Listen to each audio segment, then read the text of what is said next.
Hey, what is going on, ladies and gentlemen? My name is Rayge, and we are back today to cover once again the Blastaar Trials event that's currently ongoing for the next 6 days, guys. So for the purpose of this video, I'm hoping to share some insight and tips and tricks as well to help you guys climb even higher, because guys, to my surprise, and massive shout out to my alliance mate Az.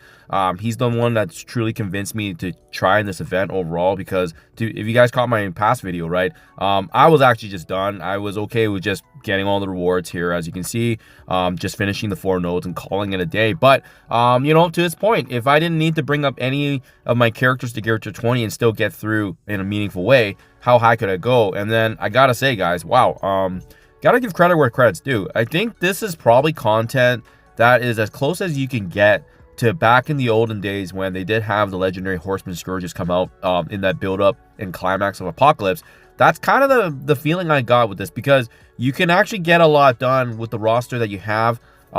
If you're patient, or if you have enough resets and whatnot, you can actually rely on RNG. So check this out, guys. Currently, right now, time recording, I am actually, in fact, top 100 in the game. And keep in mind, guys, remember, I'm free to play. So even just a showcase for you, my TCP is close to 138 million. And the next guy that's above me is, let's see here, 283. I'm just gonna randomly click some folks just to see who's up here. 320. So I am doing absolutely exceptional, and I was very, oh my goodness, Commander 168, huge shout out, man. His TCP is actually quite low, so he's probably figured out what I figured out, which is min-maxing some of these characters and teams. Regardless, my point is this, right? You can actually get this done with actually a minimal roster and investment. And again, the only Gear Tier 20 characters I've invested in is the ones I've already invested in the past, which is the arena meta here being my Fantastic Four. But that's not the narrative. That's not the story here, guys. How strong you have your Hellfire Club is ultimately going to be dependent on the expected run score of what you're going to be achieving after that, because they make it easier. They're going to be the most important team that you want to build up. The other key thing too is, and you'll see here, these mods of the 310, this matches the exact same mods I had in my earlier video, which was going through the 4 nodes and just getting all the rewards, because this is, in my opinion, the best way to go through it. Because what I find right now is, I think what's the challenge is, you have all these spenders, whales and whatnot, heck, even the envoys, right? They're trying to maximize all these scourges or packs, but that's not the way to do this, guys. What's more important is setting it at a reasonable mark, which in this case I believe is that 310. Maybe drop it a little bit lower if you want to make it easier, but actually going through and finishing it all the way to the very end. So let me show you which packs I have not activated. Most of them are live, and I'll also show you my teams and as well what really helped me through the run. So I want to point out, obviously, these 2 tactical ones for damage and tank, these 2 down here greatly benefit the enemies, right? So for that, I took the easy way out. I definitely did not include them, because they just make the enemy so much stronger. And as you'll see later on, my team is not that built up, guys. I don't have any Gear Tier 20 Hellfire Club, so spoiler alert there.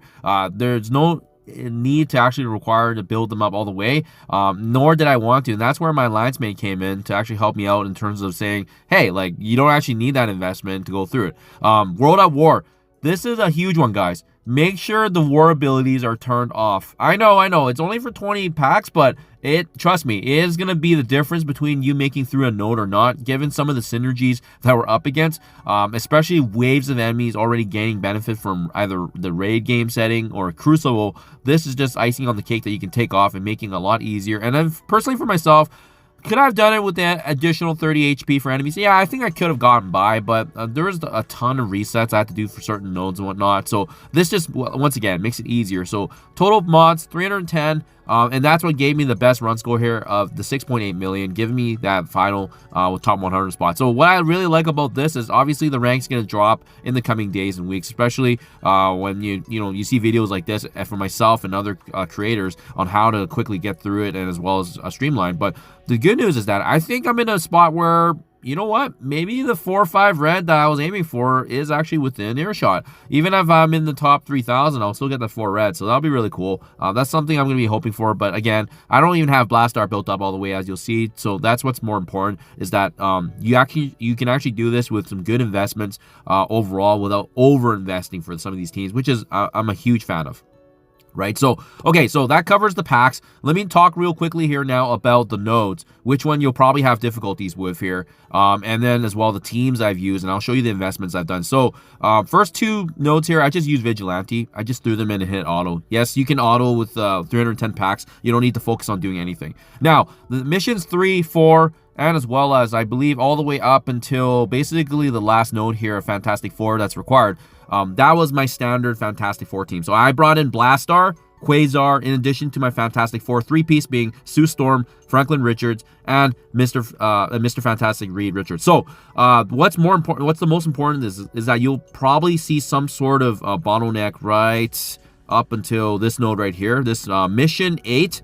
This is where I actually saw a lot of difficulties, because you'll see you're going to be up against Phoenix Force, Omega Red, and in addition to that, Phoenix, of course. And then you'll see that there's a boatload of Rayge characters in addition. There's a flurry of characters that have burst abilities right at the get-go. So what I did is I actually threw in my Fantastic Four in initially. And I think like I had two other characters that were like, 70 or 80k in TCP. But they basically took the initial attacks from Phoenix and as well as Omega Red. And I really watch for that, because when Omega Red gets off his special and ultimate, I mean, that opens the floodgates for how much easier this Node 8 can be. Then I went in with my Hellfire Club with Blastaar. So I think with Blastaar and then as well as Quasar, right? So make sure you save those characters here. Those two can actually get the job done with Hellfire Club. But I think for myself here anyways, after this point, Mission 8, I would highly recommend pivoting over to Hellfire Club plus Blastaar, because you're going to need that requirement to get through the last two nodes here. As you can see, it's only Hellfire or Blastaar. So that's what I would caution you on. I think actually my Quasar was probably part of the SAC team. I can't quite recall, sorry guys, but I believe Quasar was actually utilized to soak up those attacks and then bring in Hellfire Club with Blastaar, clean things up there, and then they easily finished Mission 9 and Mission 10. They were just really, really easy. This is probably the hardest node, getting through this little bit of a linchpin with the Phoenix Force, getting obviously the Crucible bonuses, of course. So first and foremost, that's kind of the overall strategy and teams I've used. Now let me show you the team level so you guys know my receipts as well. So as you can see right here, all my Hellfire Club, the majority of them are level 105, but none of them are geared to 20. And the key to this, guys, and let me show you here, is actually bringing up this mini unique right here on the far left, because first and foremost, number one, it doesn't require Gear Tier 20 resources, so you can still build towards Age of X, Professor Xavier. But why this piece is so important, guys, check this out. Look at how much bonuses you get. For Rachel, getting 626,000 extra HP, 47k damage, and 1,600 additional focus. This is huge. This is the difference between them actually being able to sponge an attack and not dying. And then obviously level 105 is the bare minimum requirement to ensure that you can actually equip this. So that's why you have to build that up. But yeah, Rachel, Emma Frost didn't even have a guy, so you can save a bit there. She's still at Gear Tier 19 with level 15, so you can save right there. I did that for Azazel, and I did that for Sebastian. They were just dying way too much, and they just couldn't take attack. So that was my one little upgrade there for those three characters. Madeline Pryor, she is the odd one out, guys, so don't build her up. You don't need to. You can see she's going to stay put at Gear Tier 18, level 95, although she is a cheap option to bring up. The fact is, Blastaar needs to come in, and he needs to take a place of a member, and that's why he's there and not Madeline Pryor. And I did the same thing with him. This is huge, guys. 400,000 extra HP, 15k damage, focus, and the best news is that you don't have to build these characters up to Gear Tier 20, so it takes away your pivotal Crimson resources for Age of X for sure. The other thing I found helpful too, guys, again, I'm just going to wrap this up real quickly here, is that I found that switching my Azazel to Skirmisher allowed him to land his blinds easier. So there were certain nodes where I was having issues just mitigating damage. Obviously, there's not a lot of crowd controlling aspect unless you get a stun on this team and spreading with Rachel. But if you have him at Skirmisher, even though his preferred ISO 8 is Raider, he's just able to consistently land his blinds more, as you can see right here, where that blind actually does apply with the enemy with the highest damage, which is very, very pivotal, especially in some of those key matches. So hope this helps you guys out. These are all the tips and tricks in terms of just what to get through and the best investments. As you can see here, you don't need all these characters at Gear Tier 20 to actually finish the full event in itself, and as well rank in the top 100, in this case myself, where we've accomplished that free to play, guys. So hope this helps you guys out. Then let me know down in the comments below if it worked for yourself, and as well which issues you're having right now in the game. If there's certain nodes that you're challenging right now, do drop that in the comments below. Thank you for your time as always, and hopefully this is able to get you guys higher as well. I'll catch you guys in the next one.